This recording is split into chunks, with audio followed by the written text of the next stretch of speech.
Have you ever been loved, but somehow never felt it? Like someone could tell you they care, show up for you, do all the right things, and it just doesn't reach you. It's like watching rain hit a window you're standing behind. You see it. You know it's there. But you don't feel it. And the worst part?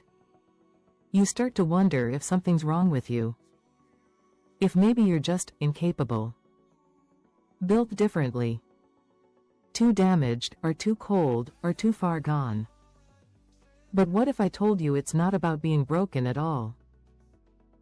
What if the problem is something quieter, something hidden, something nobody's really explained to you before? Here's the thing. If you struggle to feel loved, it's not because you're unlovable. It's not because people don't care. And it's not because you need to work on yourself more. It's because somewhere along the way, you developed a kind of emotional firewall. And that firewall is really, really good at its job. It keeps pain out. But it also keeps love out. And the tricky part is, you probably don't even realize it's there. In this video, we're going to talk about the psychology behind why love doesn't always land emotionally, even when it's real. We're going to look at the hidden patterns, the quiet defenses, the things you learned without knowing you learned them. And by the end, you'll understand why feeling loved has been so hard, and what actually has to shift for that to change.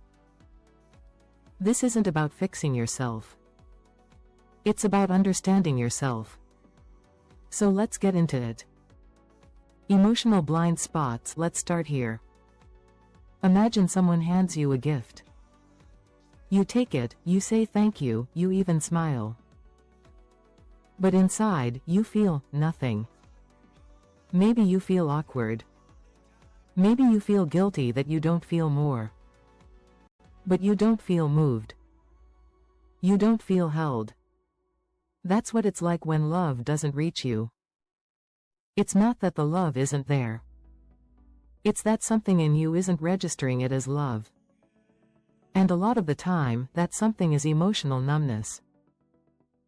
When you've been hurt, disappointed, or let down enough times, your brain does something clever. It turns the volume down. Not all the way off, just quieter. Because feeling everything was too much. So you learned to feel less. And that helped you survive. But here's the problem. When you turn the volume down on pain, you also turn it down on everything else. Joy, connection, warmth, love. It all gets muted. You didn't mean to do it. You were just protecting yourself. And now, years later, someone loves you and you feel distant. Detached. Like you're watching your own life from behind glass. Or maybe it's not numbness. Maybe it's hypervigilance. Maybe you're so used to scanning for danger, for inconsistency, for signs that someone's going to leave or hurt you, that you can't actually relax into being cared for. You're too busy looking for the catch. Someone says, "I love you," and instead of feeling it, your brain goes, "Okay, but do they really? What do they want? How long will this last? What happens when they see the real me?" You're not being paranoid. You're being prepared. But preparation and presence can't coexist. And love requires presence. Or maybe, just maybe, you've become so independent, so self-reliant, so good at not needing anyone, that when someone tries to show up for you, it feels almost invasive. Like they're crossing a boundary you didn't know you'd drawn. You've spent so long being your own hero that being someone else's priority feels uncomfortable. Foreign. Wrong, even. And so love bounces off you. Not because it's not real. But because you've built walls so high, you forgot they were walls. You thought they were just you. Attachment and AMP. Early conditioning. Now, let's go deeper. Because a lot of this goes back further than you think. When you're a kid, you learn what love looks like by watching how people respond to you. If you cried and someone came, you learned that love means safety. If you cried and no one came, or someone came but seemed annoyed, you learned that love is unreliable. That maybe you're too much. That maybe it's safer not to need. And that lesson doesn't go away. It just goes underground. So now, as an adult, when someone loves you, your nervous system checks it against the blueprint you built back then. And if it doesn't match, if it feels different or unfamiliar, your brain flags it as unsafe. Even if the love is healthy. Even if the person is good. Because unfamiliar love feels scarier than familiar loneliness.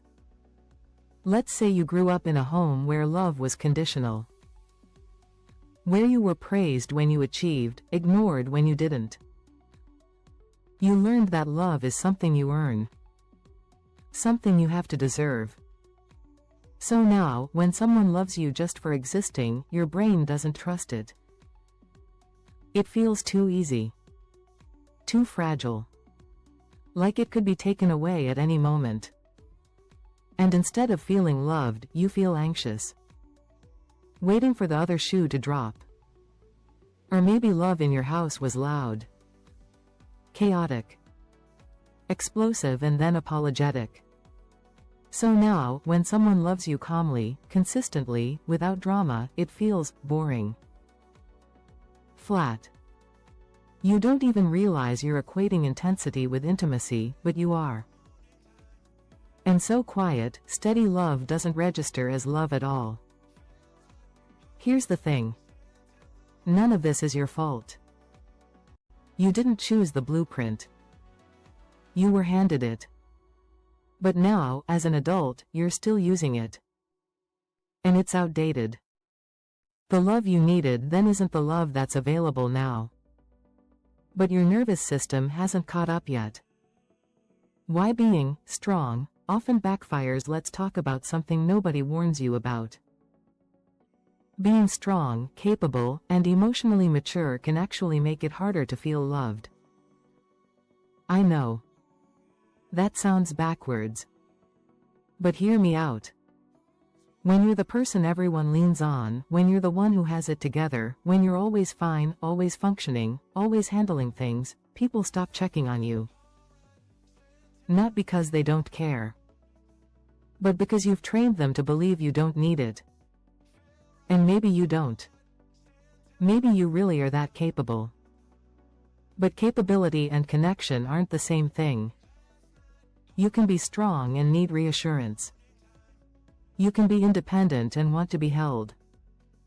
But if you never show that softer side, if you never let anyone see you struggle or falter or just be tired, then the love people offer you will always feel surface level. Because they're only seeing the surface of you. You ever notice how people praise you for being low maintenance? For not asking for much? For being so easy to be around? Yeah. That's not always the compliment it sounds like. Sometimes it's code for, I don't have to show up for you the way I do for others, and that hurts. But you can't say it hurts, because then you'd be high maintenance. So you just don't feel loved. And here's the kicker. When you're always the giver, when you're always the one offering support, advice, care, when you're the emotional backbone of every relationship you're in, you start to believe that's your value. That's your role. And roles don't get loved.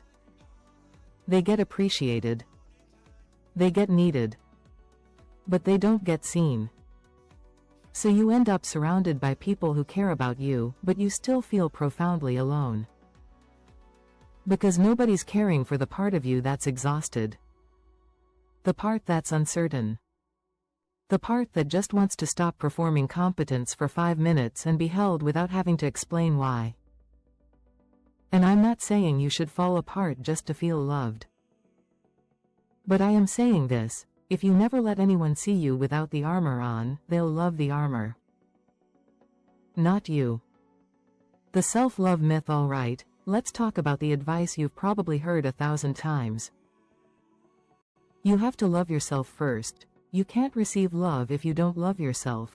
Work on your self-worth and everything else will follow. And look, I'm not saying self-love isn't important. It is. But for a lot of people struggling to feel loved, that advice misses the point entirely. Because the problem isn't that you don't love yourself. The problem is that you don't know how to let love in.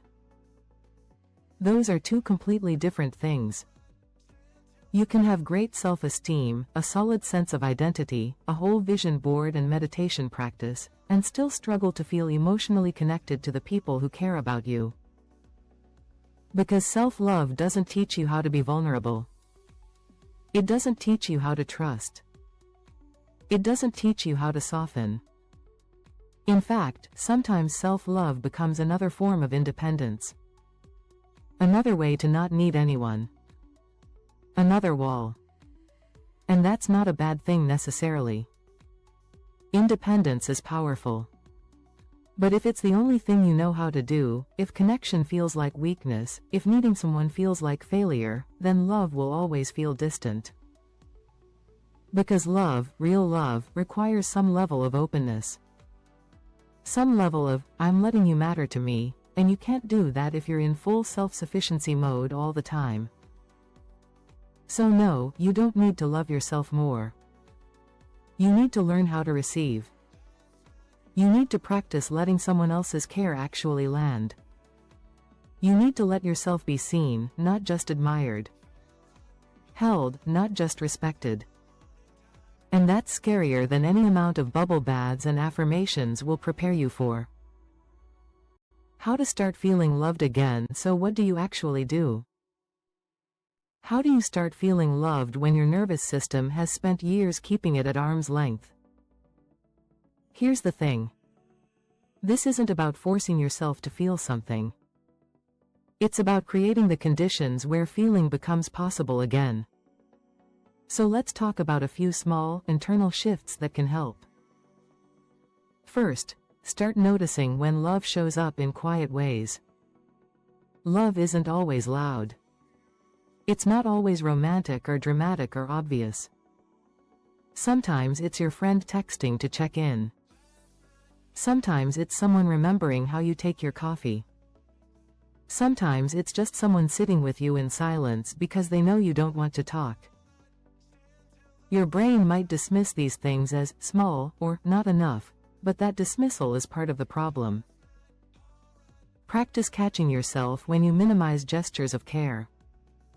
And instead of brushing them off, pause. Let them register. Even just for a second. You don't have to feel overwhelmed with gratitude. You don't have to make a big deal out of it. Just notice it. Let it exist. Second, get curious about your resistance. When someone tries to care for you and you feel uncomfortable, don't judge yourself for it. Just get curious. What does it bring up? Does it feel suffocating?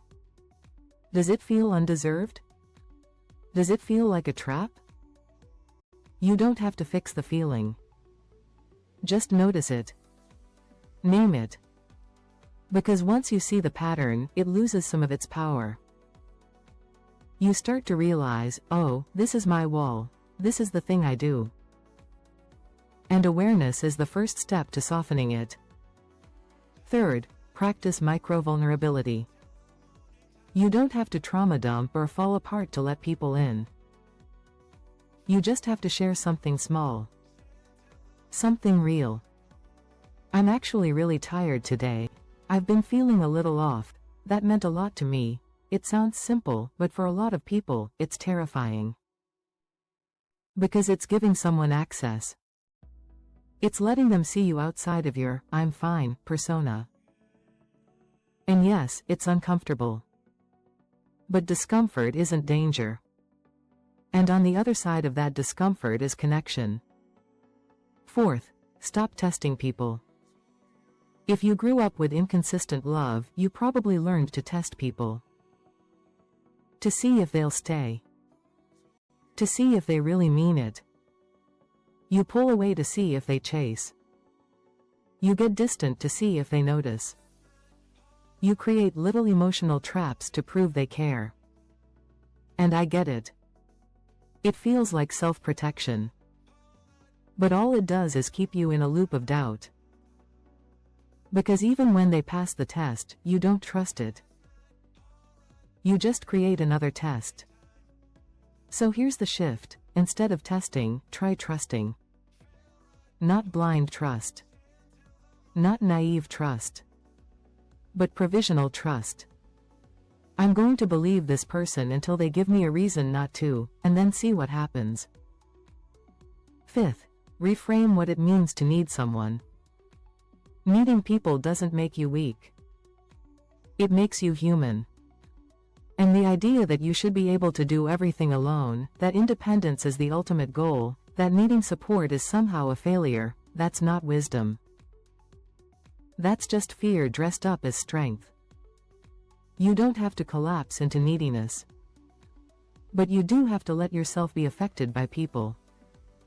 Let yourself care what they think. Let yourself want their presence, their reassurance, their time. That's not dependence. That's connection. And connection is where love actually lives. Conclusion. So here's what I want you to take away from this. If you struggle to feel loved, it's not because something's wrong with you. It's because something's protecting you. And that protection made sense once. Maybe it still makes sense in some areas of your life. But it's also keeping you at a distance from the very thing you're longing for. Feeling loved isn't about being loved harder, or by better people, or in more obvious ways. It's about lowering the volume on the defenses just enough to let love reach you. It's about softening the parts of you that have been braced for impact for so long, you forgot what it's like to just rest. And that takes time.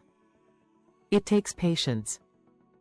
It takes a willingness to feel uncomfortable, to sit with unfamiliar feelings, to let people matter even when mattering feels risky. But it's possible. You're not too far gone. You're not too broken. You're not unlovable. You're just guarded. And that's okay.